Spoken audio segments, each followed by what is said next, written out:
Ringjallja e Jezus Krishtit ndryshoi gjithçka. Kështu filloi një nga periudhat më të jashtëzakonshme dhe të vrrullshme në historinë e njerëzimit. 30 vite të ardhshme do të shënjoheshin nga rebelimi, shtypjet, përndjekjet dhe trazirat, të cilat nuk ishin parë kurrë më parë. Dhe në qendër të kësaj stuhie ishte një grup dishepujsh të shtresës së ulët, djegës të atij që i quajtën Mesia, të zgjedhur personalisht nga Jezusi për të çuar mesazhin e tij të shpresës dhe paqes në një botë të humbur që po vdiste. Këta revolucionarë do të përballeshin me kundërshtime dhe përndjekje të ashpra, ndërsa luftonin për të themeluar atë që më vonë do të bëhej kisha moderne. Besimi i tyre i flak dhe përkushtimi i zellshëm frymëzoi një kombë, transformoi një kulturë dhe ndryshoi përgjithmonë rrjedhën e historisë njerëzore. Kjo është historia e tyre, historia e një revolucioni që ndryshoi botën. Por tani, le të zbulojmë shkrimet që fshihen pas kësaj historie dhe mësimet që mund të mësojmë prej tyre në moment vendimtar me doktor David Jeremia. Ai ndryshoi në mënyrë dramatike nga një njeri që ishte gjuetar, tani në një njeri që ishte predikues i Ungjillit dhe predikuesi më i madh që ka ecur ndonjëherë mbi këtë tokë përveç Jezus Krishtit.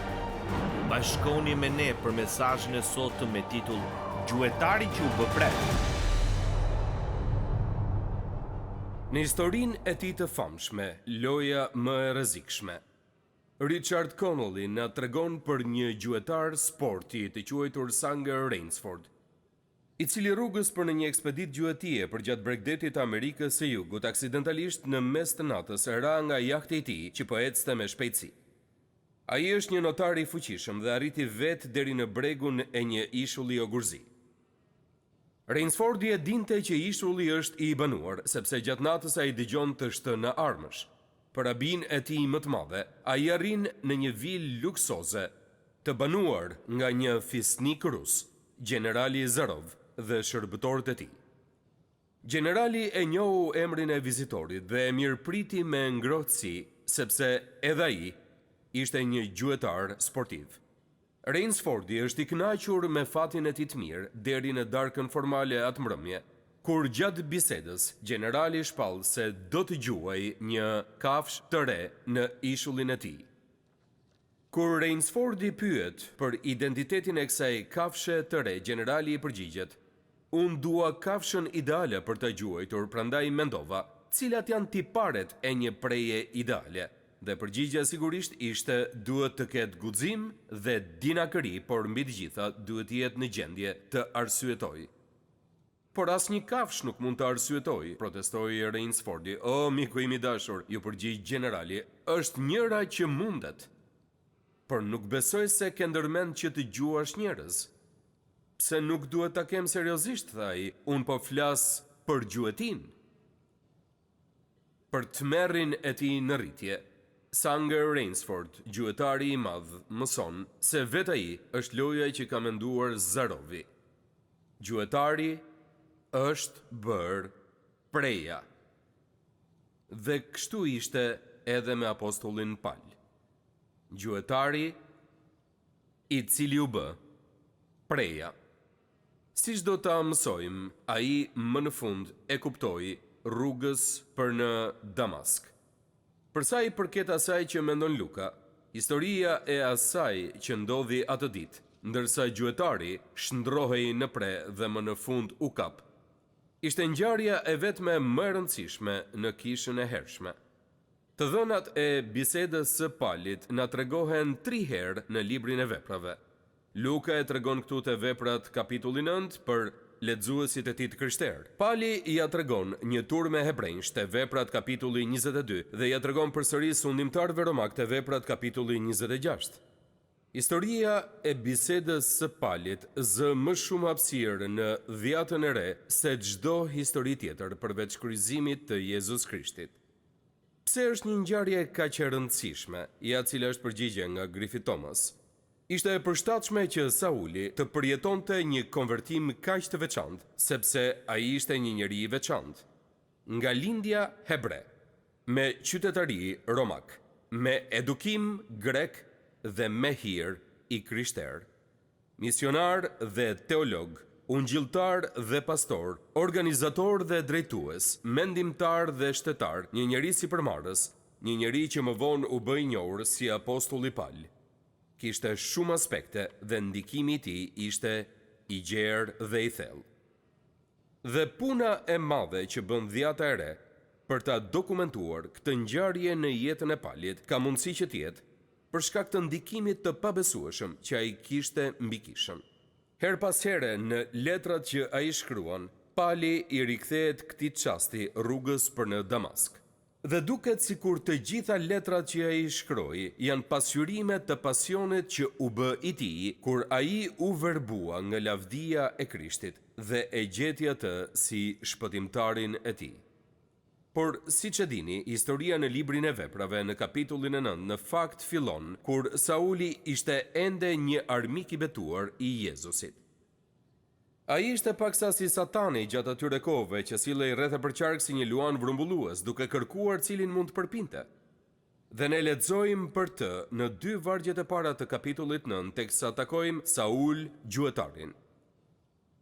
Ndërkaq Sauli, duke shfryrë akoma kërcënime dhe kërdi kundër dishepujve të Zotit, shkoi te kryeprifti dhe kërkoi nga ai letra për sinagogat e Damaskut, me qëllim që po të gjente ndonjë idhtar të udhës, burra o gra, të mund t'i sillte të lidhur në Jeruzalem.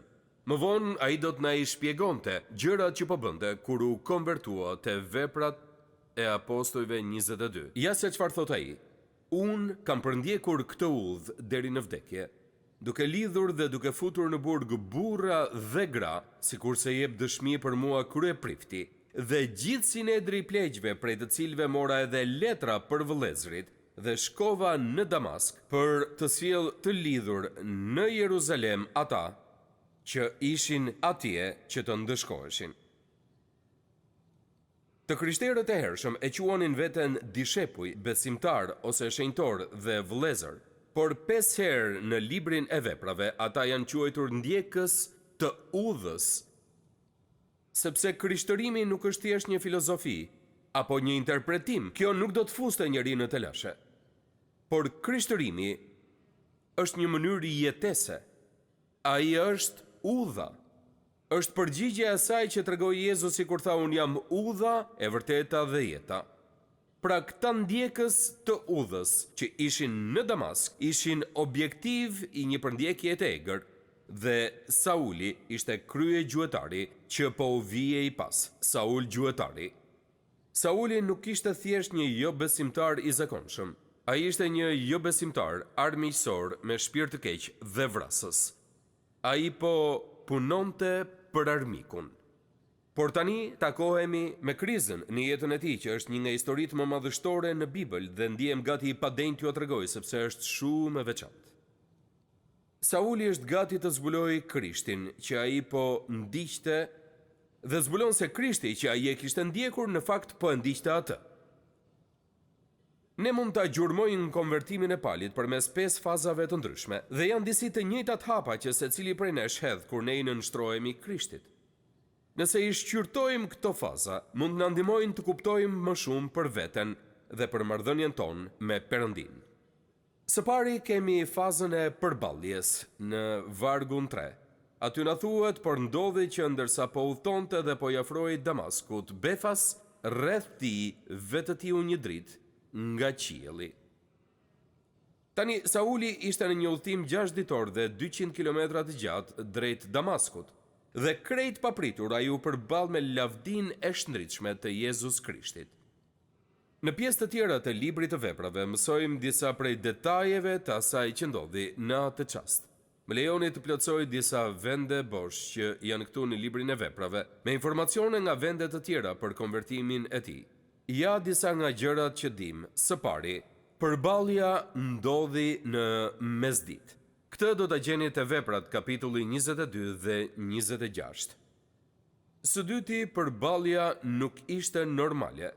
Ajo na përshkruhet si më e shndritshme se dielli i mesditës. Dëgjojeni vetë dëshminë e Paulit në kapitullin 26 të Veprave. Në mesditë o mbret, në rrugë unë pash një dritë nga qielli që shkëlqente më shumë se dielli, e cila vetëtiu rreth meje dhe rreth atyre që udhtonin me mua. Numri 3, përballja u përjetua vetëm nga Sauli. Ata që po udhëtonin me Saulin e pan dritën, por ata nuk e dëgjuan zërin e Zotit. Edhe njëherë, nga historia e Veprat 22, edhe ata që ishin me mua e pan dritën dhe u trembën, por nuk dëgjuan zërin e atij që më fliste. Dhe numri 4, përballja ishte me Jezus Krishtin. Sauli në fakt e pa Jezus Krishtin në shkëlqimin e tij të lavdishëm. Disa kanë shkruar se takimi i Saulit rrugës për në Damask nuk ishte një shfaqje reale e Jezus Krishtit. Ata thonë se ishte një ëndër ose një vizion ose thjesht për shkak të qëndrimit shumë gjatë në diell. Por Luka dhe Pali nuk na lejojnë kurrë ta mendojmë këtë. Ishte kjo ngjarje që bëri të mundur që Pali të shpallej një apostull. Sepse siç e dini, një nga kërkesat për të qenë apostull ishte që njerëzit duhet ta kishin parë Zotin e ringjallur. Dëgjoni se si flet Pali për këtë në letrën e tij drejtuar Korintasve. Ai thot: "As jam unë apostull, as jam unë i lirë, po a nuk e pash Jezu Krishtin, Zotin ton?" Një tjetër provë që Jezusi ju shfaq Saulit gjendet në fjalët e Ananias. Veprat 9:17 thot: "Atëherë Anania shkoi dhe hyri në atë shtëpi dhe duke i vënë duart tha: Vëlla Saul, Zoti Jezus që të është shfaqur në rrugën nëpër të cilën ti po vije." A e pa Sauli Jezusin në atë rrugë? A i vetë thot kështu, Anania thot kështu, por edhe Barnaba e thot këtë. Në gojën e 3 dëshmitarve, kjo çështje duhet konfirmuar. Kur Barnaba po e prezantonte me vëllezërit Saulin e sapo konvertuar në vargun 27 në kapitullin e 9, lexojmë atëherë, Barnaba e mori dhe e çoi tek apostujt dhe u tregoi se si ai gjatë udhëtimit e kishte parë Zotin që i kishte folur dhe si kishte folur në Damask lirshëm në emër të Jezusit. Prandaj, e vendosur një herë mirë, bazuar në dëshminë e 3 dëshmitarve, kur Sauli u konvertua rrugës për në Damask, ai pa Zotin Jezus Krisht. Të gjithë ne nëse kthejmë kokën pas, mbase e kujtojmë kur patëm përballjen e parë me Perëndin, kur u bëm të krishterë, kur ja dorëzuam jetën tonë atij, të cilin e kishim kundërshtuar. Hapi tjetër në konvertimin e Saulit pas përballjes së tij ishte bindja. Sauli u përball me atë që pa, por në fakt u bind nga ajo që dëgjoi. Dhe ja se çfarë dëgjoi ai sipas vargut 4 dhe si u rrëzua për tokë. Dëgjoi një zë që i thoshte: Saul, Saul, përse më përndjek? Tani Perëndia përdori Filipin për të cilë të Krishti Etiopianin dhe ai përdori Pietrin për të cilë të Krishti Kornelin, por kur vjen puna te Pali ai dërgoi vet Krishtin për ta bërë këtë. Prandaj ai zbriti dhe e bëri këtë personalisht. Tani sapo Sauli dëgjoi këto fjalë, ai dinte dy gjëra.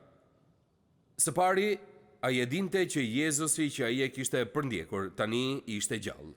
Që ai ishte ngjallur së vdekurisht dhe që ai nuk ishte në ndonjë varr diku, dhe ai e dinte se Krishti i ringjallur ishte një realitet.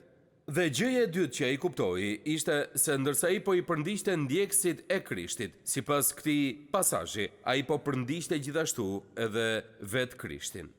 Sauli së pari u përball me dritën dhe pastaj ai u bind me anë të fjalëve, por pastaj ai u konvertua në vargun 5 dhe ai tha: "Kush je, Zot?" Kjo është si një lloj deklarate, që është një pyetje dhe një përgjigje me një fjalë të vetme. Dhe Zoti tha: "Unë jam Jezusi që ti e përndjek. Është e rëndë për ty të godasësh me shkelm kundër gjembave." Kur Sauli ju përgjigj: "Kush je, Zot?", ai tashmë e dinte përgjigjen. Ai e dinte se ai që i kishte folur ishte ai që ishte duke përndjekur. Makthi më i madh i Palit ishte që të zbulonte se Jezusi ishte Mesia. Kur Jezusi i tha: "Unë jam Jezusi që ti e përndjek", i gjithë zemrimi dhe urrejtja e Saulit u shndrrua në frikë.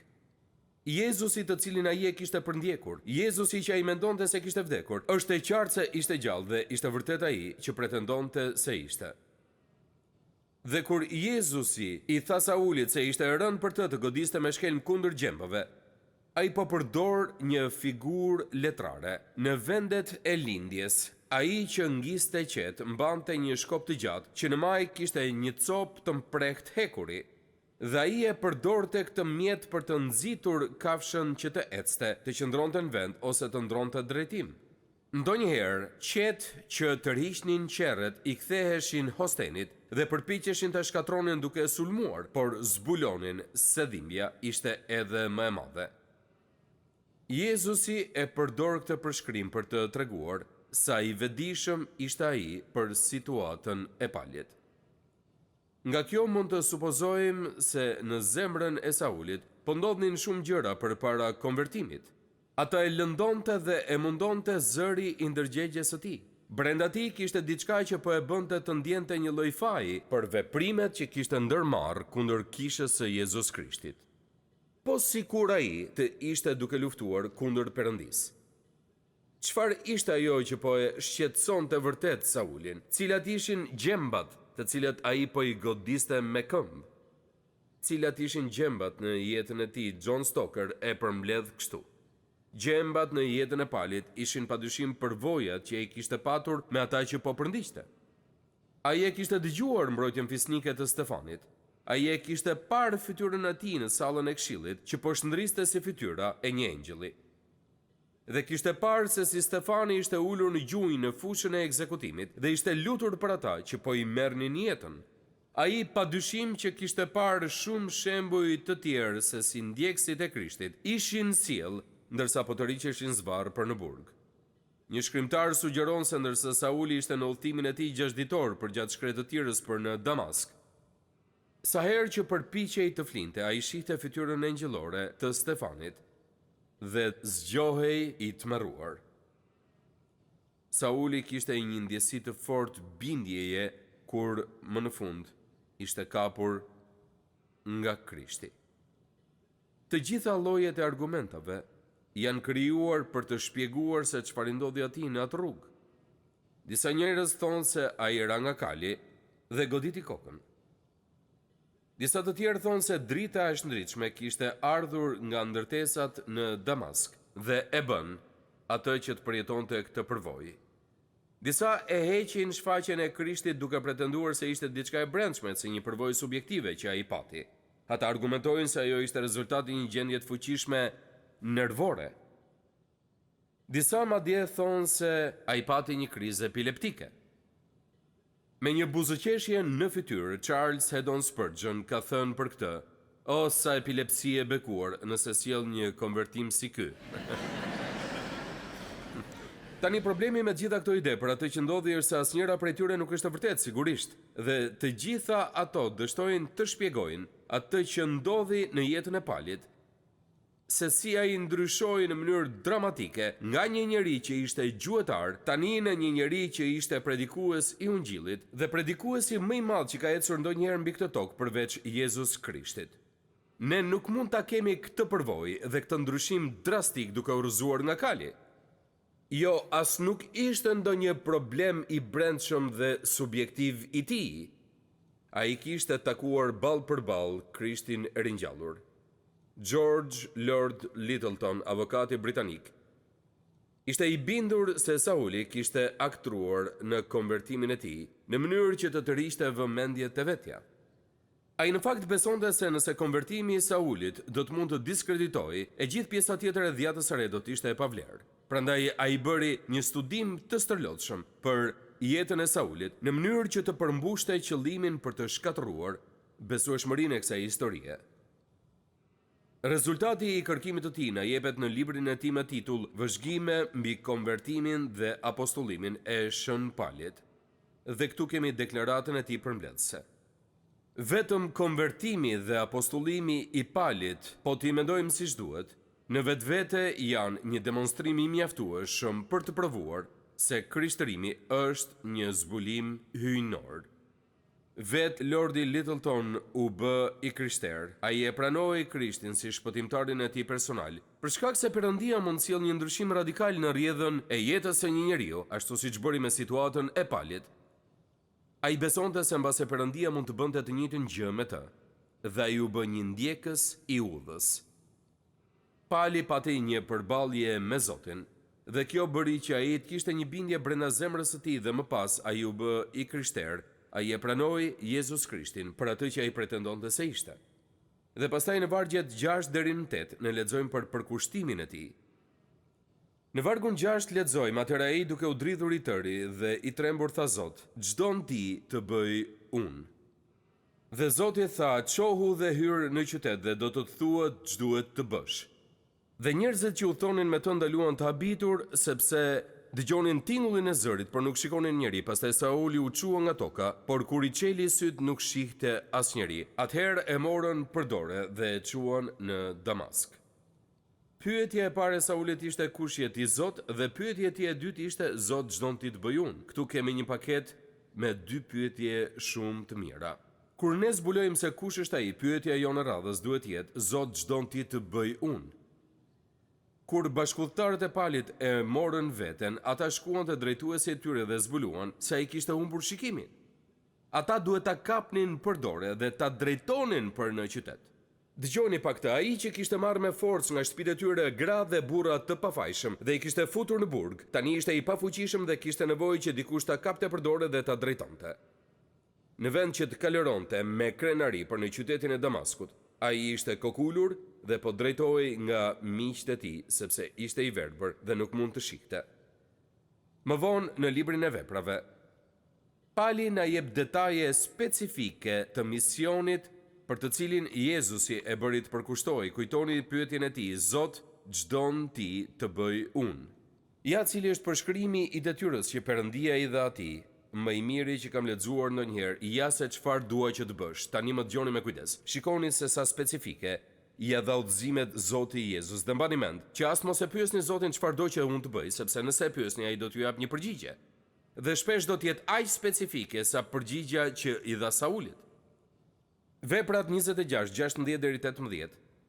Po flet Jezusi, sepse prandaj të jam shfaqur, që të vë shërbyes dhe dëshmues për gjërat që ke parë dhe për ato të cilat unë do të shfaqem, duke të zgjedhur ty nga populli dhe nga jo hebrejt, tek të cilët po të dërgoj tani, që tu çelësh syt atyre dhe t'i kthesh nga errësira në dritë dhe nga pushteti i Satanit te Perëndia, që të marrin me anë të besimit në mua faljen e mëkateve dhe një trashëgim midis të shenjtëruarve. Sauli, ja se çfarë duhet bësh. Unë dua që ti jesh shërbyes i ungjillit për botën pagane. Unë dua që ti t'u shpallësh atyre ungjillin e Jezus Krishtit dhe t'u bësh të ditur se dhe ata janë pjesë e planit tim bashkë me kombin hebre. Dhe Pali u thirr nga Perëndia i plot fuqishëm për të qenë apostulli ynë, për të qenë apostulli i jo hebrejve. Dhe të dhënat për ato që ai arriti në jetën e tij që nga ai çast janë vërtet të mahnitshme. Dhe Biblia na thot se pas përkushtimit të tij erdhi koha e tij e lidhjes së tij shpirtërore. Në vargun e fundit për sot lexojmë, dhe mbeti 3 ditë pa të parit, as hëngri, as piu. Gjatë 3 ditëve e pa të parit, Sauli padyshim që bëri një rishikim të jetës së tij të shkuar si farise. Sigurisht që është dridhur kur mendoi se si kishte dhënë aprovimin për vrasjen e Stefanit. Se si ai kishte përndjekur pa mëshirë të krishterët. Ishte zhytur aq shumë në ato që kishin ndodhur, sa nuk hëngri dhe as piu për 3 ditë. Për 3 ditë ai u la që të rimendonte për përvojën e tij me Krishtin e ringjallur dhe për 3 ditë ai u ruajt nga çdo shpërqendrim që mund të impaktonte ndikimin e çastit që ai pati me Perëndin e plotfuqishëm. Disa kanë sugjeruar se agjërimi i Saulit ndodhi për shkak të tronditjes, por ka më shumë mundësi që të ishte prej një dëshire për të pritur para Perëndis në lutje. Pali duhet ketë pritur që ai të cilin ai e kishte përndjekur mund ta kishte trajtuar me ashpërsi. A e meritonte ai një trajtim të tillë? Absolutisht. Por në vend të kësaj, dhe kjo është diçka që Pali nuk mund ta harronte kurrë, shpëtimtari i ringjallur nuk e trajtoi atë me ashpërsi, por ai e trajtoi atë me mëshirë dhe me hir. Dëgjoni fjalët e Palit, teksa i shkruan dishepullit të tij të ri, Timoteut. Dhe falenderoj Krishtin, Zotin ton, që më bën të fortë, sepse më çmoi të denj për të besuar duke më vënë në shërbimin e tij, që më parë isha blasfemues, përndjekës dhe i dhunshëm, por mu dha mëshira sepse i bëra nga padia në mosbesimin tim. Kështu hiri i Zotit ton teproi pa mas me besimin dhe dashurinë që është në Jezu Krishtin. Kjo fjalë është e sigurt e denjë për të pranuar plotësisht që Krishti Jezus erdhi në botë për të shpëtuar mëkatarët, ndër të cilët unë jam i pari. Sauli nuk mund të harronte dot faktin se sa me dashuri, me dhemshuri dhe me hir e trajtoi Perëndia i plot fuqishëm. Ju mund të mendoni se edhe jeta juaj është e zhytur në mëkat, apo që keni bërë gjëra aq të tmerrshme sa keni humbur mundësinë e shpëtimit. Por historia e hirit të Perëndisë që na ndjek në jetën e Saulit, Francis Thompsonit dhe John Stottit do ta fshinte këtë mendim nga mendja juaj.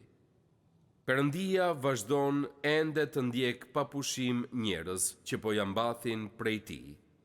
Ai ende po gjuan për ata që janë larg tij, në hirin dhe mëshirën e tij të mrekullueshme. Ai po i kërkon njerëzit që janë armiqtë e tij dhe po i bën ata ambasador të tij. Njerëz si ju dhe si unë. Ju mund të jeni duke më dëgjuar sot. Dhe është e drejtë të them për ju. Unë nuk kam vrapuar drejt Perëndisë, unë kam vrapuar larg tij, por arsyeja sepse ju po vraponi larg tij, sepse ai po ju ndjek. Dhe ju sot po dëgjoni zërin e Ungjillit. Sot po dëgjoni historinë e njërit prej konvertimeve më të mëdha që ka ndodhur në histori, dhe duke na kujtuar se i njëjti Perëndi që shpëtoi Saulin nga jeta e tij e mjerueshme, është Perëndia që do t'ju shpëtojë dhe ju. Dhe t'ju vendos në rrugën e drejtë. Dhe ju po përballeni me Perëndin përmes fjalës së tij dhe përmes këtij mesazhi. Dhe po ju kujton se sa dëshpërimisht keni nevojë për të, dhe tani është në dorën tuaj që ta lejoni veten që ai t'ju kap. Dhe unë dëshiroj që t'ju them sot se kudo që t'jeni, çfarëdo që t'keni bërë, sado larg apo afër mendoni se jeni me Zotin, nëse ai po ju flet në zemrën tuaj, nëse ndjeni në zemrën tuaj atë zërin e brendshëm të Perëndisë, kjo është një ditë e rëndësishme për ju.